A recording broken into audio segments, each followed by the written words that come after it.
Bismillahirrahmanirrahim. Assalamualaikum warahmatullahi wabarakatuh. Salam sejahtera untuk kita semua. Mengawali visualisasi PDD UKT-PT Pengantar Keimigrasian, izinkan saya untuk memperkenalkan diri.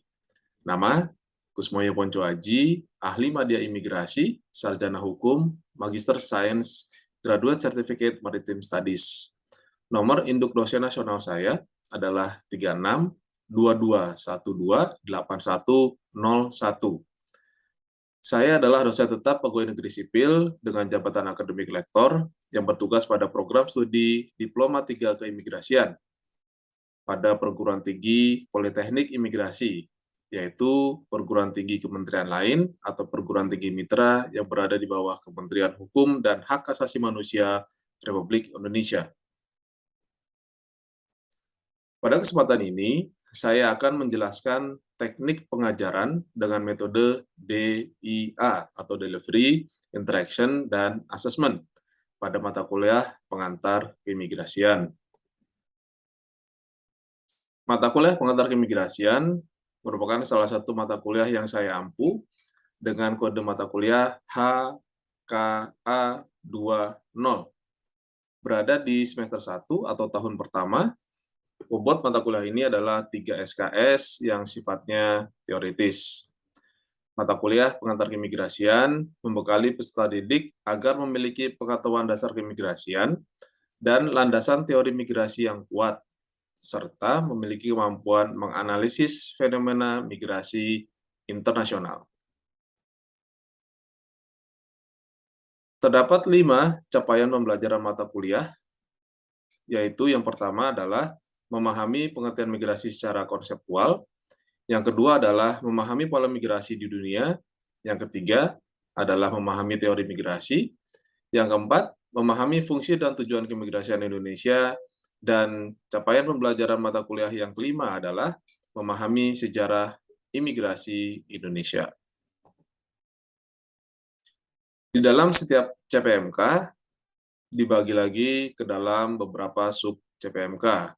Untuk capaian pembelajaran mata kuliah yang pertama, memahami pengertian migrasi secara konseptual, terdapat 5 sub CPMK. Yang pertama, menjelaskan pengertian migrasi secara umum. Yang kedua, menjelaskan pengertian imigrasi. Yang ketiga, menjelaskan pengertian emigrasi. Yang keempat, menjelaskan pengertian remigrasi. Dan yang kelima adalah menjelaskan pengertian keimigrasian. Untuk capaian pembelajaran mata kuliah yang kedua, memahami pola migrasi di dunia, terdapat 4 sub CPMK. Yang pertama adalah menjelaskan pola migrasi secara umum, termasuk di dalamnya pola migrasi manusia, hewan, maupun tumbuhan. Yang kedua adalah menjelaskan pola migrasi manusia di masa pra-historical. Yang ketiga, menjelaskan pola migrasi di masa pasca historical klasik. Dan yang keempat adalah menjelaskan pola migrasi di masa pasca historical modern. Untuk capaian pembelajaran mata kuliah yang ketiga, memahami teori migrasi, dibagi menjadi 4 sub CPMK, yaitu yang pertama, menjelaskan teori migrasi dari pendekatan sosiologi. Yang kedua, menjelaskan teori migrasi dari pendekatan ekonomi. Yang ketiga, menjelaskan teori migrasi dari pendekatan geografi. Dan yang keempat adalah menjelaskan teori migrasi dari pendekatan gabungan. Untuk capaian pembelajaran mata kuliah yang keempat, memahami fungsi dan tujuan keimigrasian Indonesia, dibagi ke dalam 2 sub CPMK, yaitu yang pertama, menjelaskan fungsi keimigrasian Indonesia, dan yang kedua, menjelaskan tujuan keimigrasian Indonesia. Dan capaian pembelajaran mata kuliah yang kelima atau yang terakhir, memahami sejarah imigrasi Indonesia, terbagi dalam 4 sub CPMK, yaitu yang pertama, menjelaskan sejarah imigrasi Indonesia pra-kemerdekaan. Yang kedua, menjelaskan sejarah imigrasi Indonesia era Orde Lama. Yang ketiga, menjelaskan sejarah imigrasi Indonesia era Orde Baru. Dan yang keempat adalah menjelaskan sejarah imigrasi Indonesia era reformasi. Di dalam menyampaikan materi mata kuliah, selama 16 kali pertemuan, terdapat 21 materi kuliah pengantar keimigrasian. Yang pertama, sosialisasi RPS dan pengantar pembelajaran, termasuk di dalamnya kontrak perkuliahan. Yang kedua, pengertian migrasi secara umum. Yang ketiga, pengertian imigrasi. Yang keempat, pengertian emigrasi. Yang kelima, pengertian remigrasi. Dan yang keenam, pengertian keimigrasian. Selanjutnya, yang ketujuh, pola migrasi secara umum. Dan yang kedelapan, pola migrasi manusia secara khusus. Selanjutnya, materi kuliah yang ke-9, yaitu teori migrasi dari pendekatan sosiologis. Yang ke-10, teori migrasi dari pendekatan ekonomi. Yang ke-11, teori migrasi dari pendekatan geografis. Dan yang ke-12, teori migrasi dari pendekatan gabungan. Kemudian materi kuliah ke-13, yaitu fungsi pelayanan terhadap warga negara Indonesia. Ke-14, fungsi pelayanan terhadap warga negara asing. Yang ke-15, fungsi penegakan hukum dan keamanan negara. 16, fungsi fasilitator pembangunan kesejahteraan masyarakat. Dan ke-17 adalah tujuan keimigrasian. Selanjutnya, materi kuliah ke-18, yaitu sejarah imigrasi Indonesia prakemerdekaan. Ke-19, sejarah imigrasi Indonesia era Orde Lama. Ke-20, sejarah imigrasi Indonesia era Orde Baru. Dan yang terakhir, ke-21 adalah sejarah imigrasi Indonesia era reformasi. Dalam menyusun materi kuliah, tentunya saya menggunakan beberapa referensi, baik dari dalam negeri maupun dari luar negeri. Ada referensi berupa buku, sejumlah 8 buku, dan ada referensi berupa peraturan perundang-undangan, yaitu Undang-Undang Republik Indonesia Nomor 6 Tahun 2011 tentang keimigrasian. Terkait dengan metode pembelajaran atau interaction, saya menggunakan 2 metode pembelajaran, mengingat penyampaian materi perkuliahan ini masih dalam suasana pandemi COVID-19, maka kegiatan atau metode pembelajaran sinkron atau sinkronus, kuliah tatap muka melalui Zoom meeting yang interaktif dengan proses pembelajaran diawali melalui proses teacher center learning yang kemudian secara bertahap menjadi student center learning. Kemudian untuk metode pembelajaran asinkron atau asinkronus menggunakan Edmodo sebagai media pendukung perkuliahan. Untuk ujian, tugas, dan kuis juga dilaksanakan melalui Edmodo atau menggunakan komputer assessment test yang sudah dimiliki oleh Politeknik Imigrasi. Sistem penilaian atau asesmen pada mata kuliah pengantar keimigrasian terdiri dari 3 komponen, yaitu yang pertama tugas dengan bobot nilai 30%, yang kedua adalah ujian tengah semester dengan bobot nilai 30%, dan yang ketiga adalah ujian akhir semester dengan bobot nilai 40%.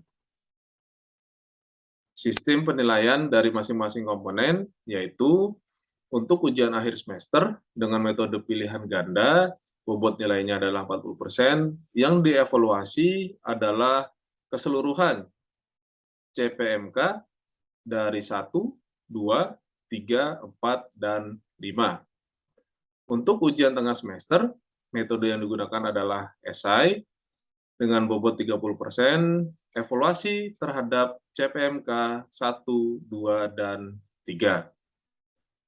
Kemudian komponen tugas terbagi menjadi 2, yaitu tugas kelompok dan tugas individu. Untuk tugas kelompok berupa paparan kelompok dengan bobot nilai 10%, diharapkan taruna atau peserta didik dapat menggali lebih dalam terkait dengan capaian pembelajaran di yang kedua, Sedangkan untuk tugas individu berupa esai 3.000 kata dengan bobot nilai 20%, diharapkan taruna dapat lebih mendalami CPMK yang ketiga dan yang keempat. Berikut video perkuliahan pengantar keimigrasian yang sifatnya mikro dan makro. Sekarang kita masuk ke dalam teorinya Fiore, Michael Joseph Fiore. Sama, ini pendekatannya dari ekonomi juga, cuman dari perspektif saya, apa yang disampaikan oleh Fiore ini lebih ekstrim, ya, dibandingkan dengan yang disampaikan oleh Haris dan Todaro.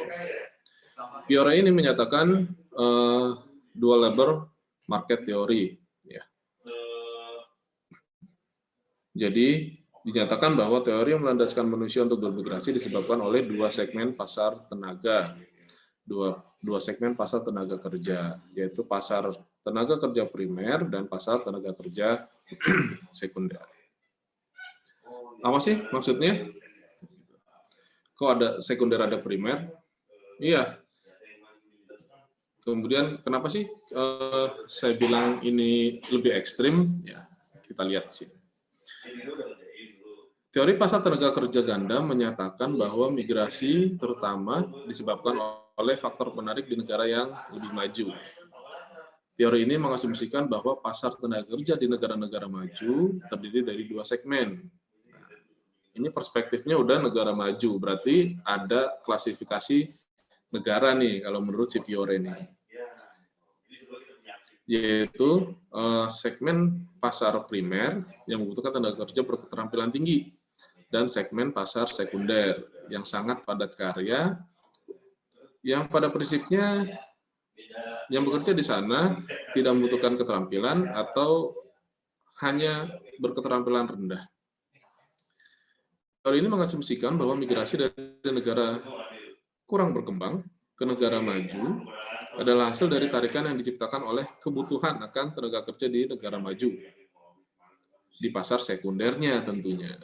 Pekerja migran diperlukan untuk mengisi anak tangga terendah di pasar tenaga kerja, karena pekerja asli ya nggak mau, ngapain mengisi anak tangga terendah. Ini menciptakan kebutuhan akan pekerja migran. Selain itu, kelangkaan awal dalam tenaga kerja yang tersedia mendorong tingginya upah, membuat migrasi semakin menarik. Di kalimat terakhir mungkin kita akan melihat, oh ini sama, hampir sama dengan neoklasikal yang disampaikan oleh Haris dan Todaro.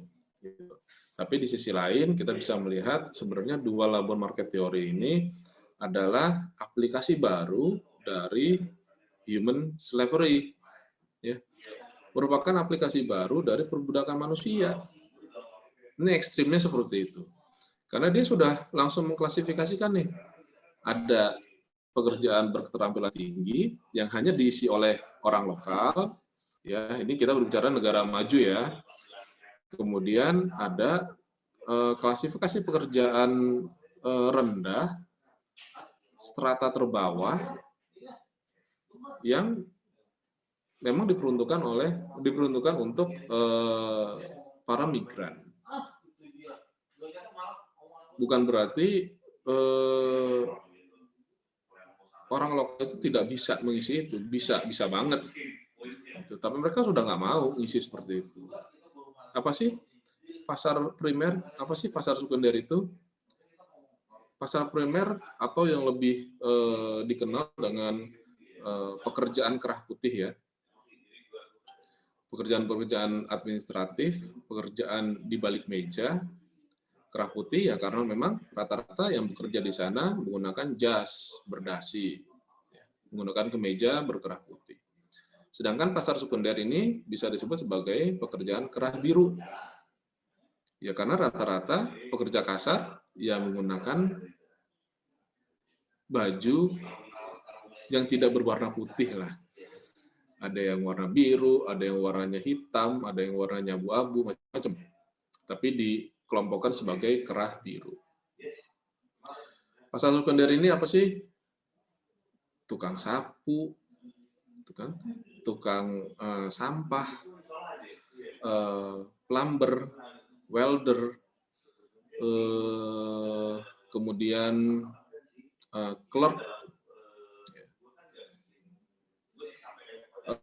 pramusaji, kemudian petugas kebersihan di hotel, industri pariwisata. Itu adalah contoh-contoh pekerjaan berketerampilan rendah yang berada di segmen pasar sekunder. Dan memang di beberapa negara yang sudah saya lihat ya, adalah negara Eropa itu yang memang betul-betul dia benar-benar segmentasi nih. Dia benar-benar apa ya, masih seperti menerapkan perbedaan kasta. Saya warga negara, saya berkasta lebih tinggi, saya tidak akan mengerjakan pekerjaan itu. Itu ada loh, saya masih menemukan seperti itu. Saya masih bisa melihatnya ya, saya masih bisa melihatnya, mengalaminya dengan mata kepala saya sendiri. Jadi memang yaitu dua label market theory ini yang disampaikan oleh Fiore ini merupakan perwujudan dari perbudakan modern. Tapi dikemasnya dengan lebih indah, lebih cantik.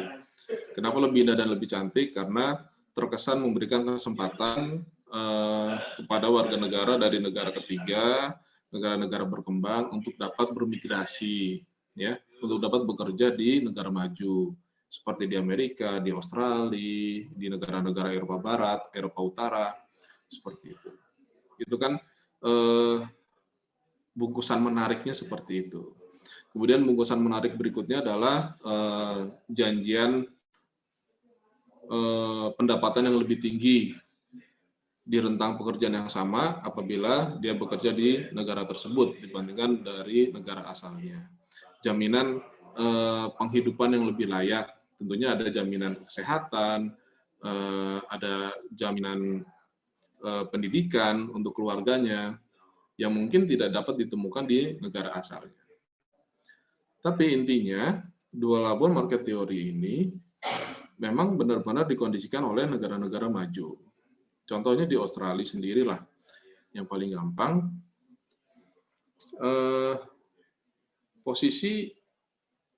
banyak sekali posisi petugas kebersihan memang yang diisi oleh para migran dari negara-negara luar. Kemudian posisi pelayan di restoran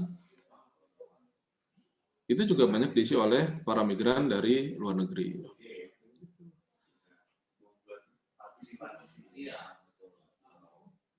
Mengapa kemudian mereka melakukan itu? Karena pertama, orang-orang mereka lebih dibutuhkan untuk mengisi pasar primernya. Kemudian yang kedua, memang orang-orang mereka jarang yang mau melakukan pekerjaan kasar seperti itu. Terus yang ketiga, akan lebih mudah dikontrol. Dipastikan saja para migran itu diposisikan di pasar sekunder.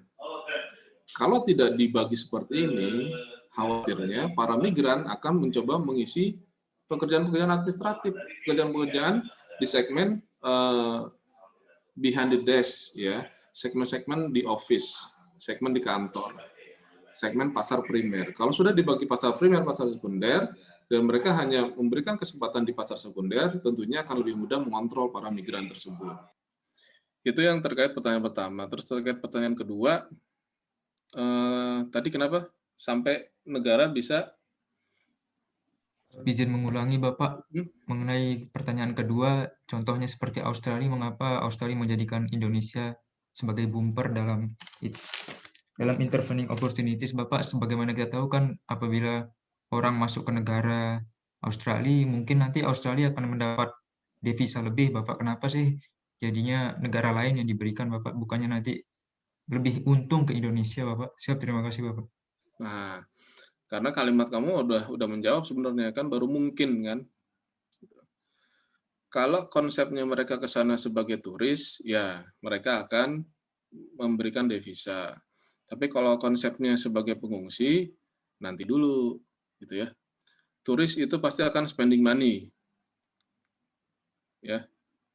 Nggak mungkin tidak akan spending money. Sekalipun di sana ada konsep working holiday visa, jadi kita dengan Indonesia ya, kita tuh di Australia bisa tinggal di sana selama 1 tahun atau bahkan hingga 2 tahun di sana bekerja dan berlibur. Tapi tentunya kerjanya adalah kerah biru ya, pekerjaan kasar kayak di perhotelan, di restoran, dan lain-lain di perkebunan gitu. Kerjaan-kerjaan yang tidak membutuhkan keahlian, yang lebih banyak membutuhkan kekuatan sebenarnya.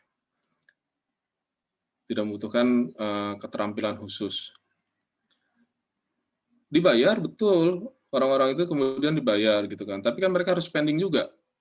Katakanlah di sana mereka dibayar $10 Australia per jam gitu. Tapi maksimal dia bisa bekerjanya itu hanya 4 jam 1 hari. 4 jam 1 hari atau 40 jam 1 minggu. Gitu. Dan kalau misalnya lewat dari itu, pasti akan kena tuh. Karena mereka harus mendaftarkan ke dinas pajak setempat. Kalau misalnya lewat dari itu ketahuan. Dari 40 jam itu mereka kan nanti harus keluar lagi duit untuk makan, untuk akomodasi gitu. Mereka mau seperti itu karena orang-orang itulah yang akan menjadi penggerak ekonominya mereka. Ya, kelihatannya baik, bisa masuk ke negaranya selama 1 tahun untuk bekerja dan berliburan. Tapi kalau lihat kepada dasar ya ideologi awalnya, ya mereka butuh tenaga kasar untuk bekerja di bidang-bidang itu. Orang-orang Australia nggak mau. Siapa yang mau jadi tukang cuci piring gitu kan? Siapa yang mau bersihin kamar di hotel gitu? Itu adalah pekerjaan-pekerjaan kotor. Siapa yang mau metikin anggur, metikin stroberi di perkebunan, terik ya, itu terik dan melelahkan sekali. Orang-orang aslinya jarang yang mau gitu. Mereka mengandalkan aborigin, enggak, aborigin tidak seperti itu tipikalnya. Ya akhirnya dibuatlah kebijakan seperti itu. Menarik orang untuk dalam tanda kutip berwisata, padahal mendorong mereka untuk bekerja. Gitu. Nggak mungkin setahun berwisata, duit dari mana? Kecuali Crazy Rich Asia gitu ya. Crazy Rich Indonesia, mungkin dia bisa liburan setahun di Australia, nggak usah kerja. Kalau misalnya orang normal ya butuh kerja. Dan mereka itulah yang akan menggerakkan ekonomi bawahnya. Kemudian kenapa sampai dia menjadikan Indonesia sebagai bumper melalui menerapkan interventing opportunities-nya si Stewart ini? Ya tentunya kita bisa melihat apa sih keuntungan ekonomi yang dibawa oleh para pengungsi ini. Hampir mas, gitu. Mereka udah habis-habisan untuk membayar calo ya. Tuh, mereka udah habis-habisan untuk membayar mafia untuk bisa sampai ke Australia.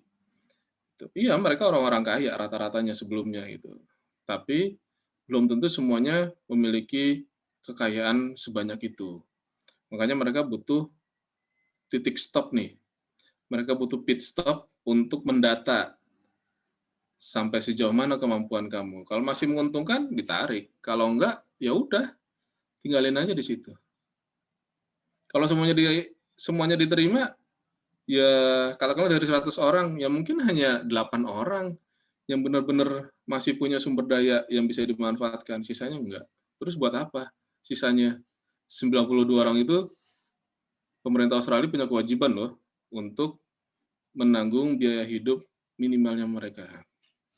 Nggak seperti di Indonesia, di Australia itu pengangguran pun dapat tunjangan hidup. Ya. Pengangguran itu selama kamu tidak bekerja, as long as you are citizen, tidak memiliki pekerjaan, laporlah ke dinas sosial setempat, maka kamu akan mendapatkan tunjangan hidup $400 per 2 minggu. Mereka gajiannya per 2 minggu memang, fortnight. Ya.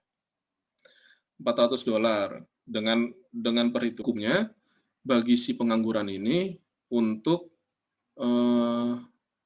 kerja apabila ada panggilan pekerjaan. Misalnya saya nih, saya baru di PHK nih dari perusahaan sebelumnya, terus saya lapor nih, saya nggak punya penghasilan apapun, saya lapor ke dinas sosial. Oke, dinas sosial nanti akan menanggung living cost saya, biaya hidup saya, karena saya adalah citizen, $400 per gajian per 2 minggu gitu. Tapi nanti dinas sosial akan mencarikan nih, kamu keahliannya apa, bisa apa, bisa apa, bisa apa, nanti akan dicarikan.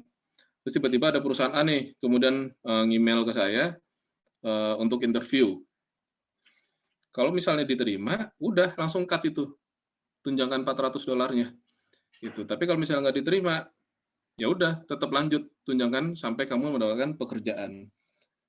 Bisa dibayangkan kan kalau misalnya ada ribuan migran yang masuk ke Australia gitu, dan mau nggak mau mereka harus terima, nggak mau mereka akhirnya harus menjadi citizen yang tentunya ada perbedaan budaya yang luar biasa.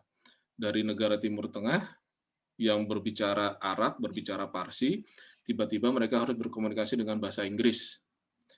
Yang belum tentu mereka punya skill, tiba-tiba harus melakukan pekerjaan A, B, C, dan seterusnya. Yang katakanlah mereka dulunya tentara, nggak mungkin dong tiba-tiba sampai di Australia, mereka masuk, join jadi tentara juga. Oh, saya dulu kolonel nih di Irak. Saya daftar lagi lah mau menjadi Coast Guard atau menjadi Army di Australia. Nggak bisa, seperti itu. Kan tidak semudah itu. Gitu. Dan katakanlah saya ini dulu adalah operator alat berat. Begitu sampai di Australia, ntar dulu, ada sertifikasinya nggak? Anda bisa mengoperasikan eskavator, belko, dan sebagainya. Itu karena memang mereka punya standar sendiri dan tentunya ada hitung-hitungan ekonomi ya. Hitung-hitungan ekonominya jelas. Karena begitu mereka sudah di state sebagai warga negara atau permanent resident, maka kewajiban dari negara untuk menjamin kelangsungan hidup yang bersangkutan. Bahkan ketika mereka sudah sampai di tanah Australia, statusnya masih menjadi pencari suaka, ditempatkan di rumah detensi imigrasi di Australia, itu sudah seperti warga negara mereka. Walaupun berada dalam komunitas yang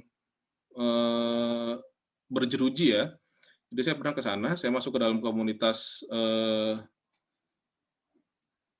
pencari suakanya. Di sana ada asylum seeker community. Jadi itu kayak kota kecil, tapi dikelilingi oleh pagar kawat tinggi 3 meter gitu. Di atasnya ada gulungan kawat berduri, tapi di dalamnya lengkap. Ada fasilitas untuk anak-anak, sekolah, rumah sakit gitu. Tapi hanya di dalam situ aja. Dan mereka, pemerintah Australia menjamin keberlangsungan hidup orang-orang di dalam sana. Layanan kesehatannya, layanan pendidikannya, kebutuhan makannya sehari-hari gitu. Nah, itu komunitas kecil. Gimana kalau misalnya ada sampai ribuan orang yang masuk ke sana? Kan bisa dibayangkan beban ekonomi yang harus ditanggung oleh pemerintah Australia. Ketimbang mereka mengeluarkan itu yang rutin pasti sampai orang-orang ini bisa bergabung dengan masyarakat setempat, yang mendingan dia bikin komunitas di negara tetangganya, yang tentunya akan membutuhkan anggaran yang lebih sedikit. Itu ya, kenapa bisa sampai seperti itu, salah satunya adalah seperti itu. Mungkin itu yang bisa saya sampaikan untuk kesempatan kali ini. Demikian visualisasi PDD UKT-PT Pengantar Keimigrasian. Terima kasih telah menyaksikan. Assalamualaikum warahmatullahi wabarakatuh.